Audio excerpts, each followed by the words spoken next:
going to talk to you about my identity as a queer female artist who wants to have a baby in the 21st century, and the artwork that I made about it, the family project that's up on the screen right now. Now, back to Kaguya. This mouse got her name from Japanese folklore that tells the tale of a childless man who found a tiny baby, like Thumbelina, in a stalk of bamboo.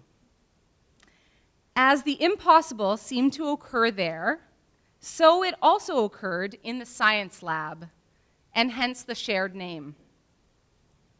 Kaguya took over 400 tries to create, and only 2 mice survived outside the womb.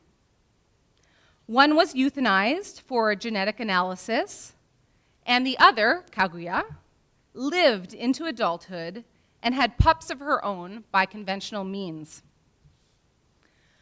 When I first read about this news story, I fantasized about a time in the future when this might become a reality for people.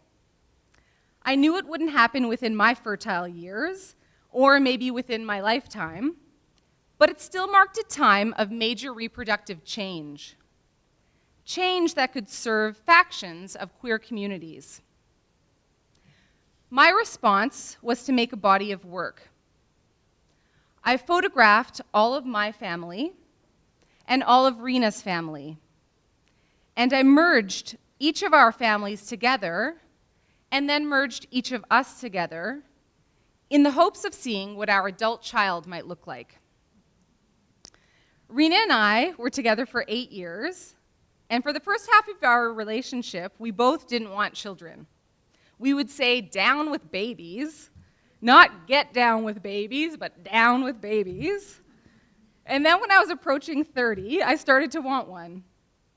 And in my head, I was resenting my mother, who told me that this would happen, even though I said, since I was a teenager, that I wasn't interested in becoming a mother. So it ended up that I wanted a baby, as my mother had forecasted, and Rena didn't.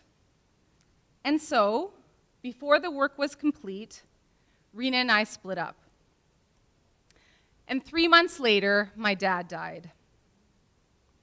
This was a very sad time for me, a time of great loss.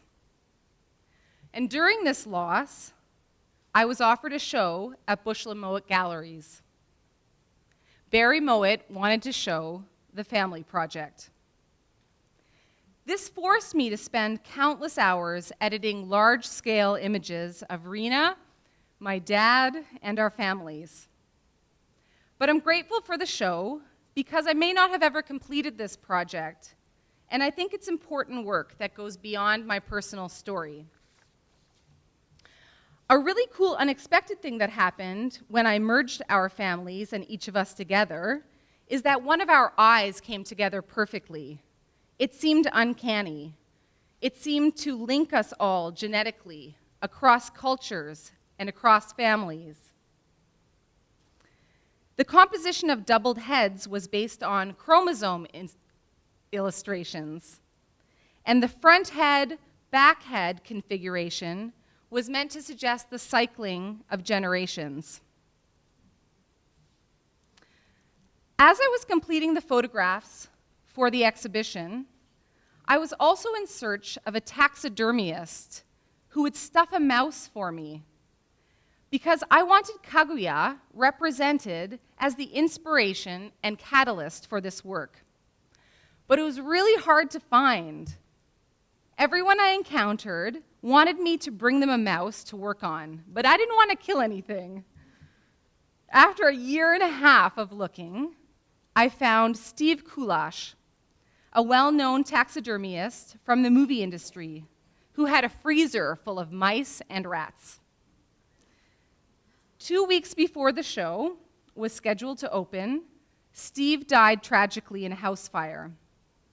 Amazingly, his son contacted me, saying that he would make the taxidermy for me, but with such a tiny internal armature, he would have to use a rat. I agreed, and at the last moment, the final piece was added to the show on a pink pillow under plexiglass. There was a lot of death that surrounded this exhibition, and despite that, the family project at Bush Lamotte Galleries was a big success.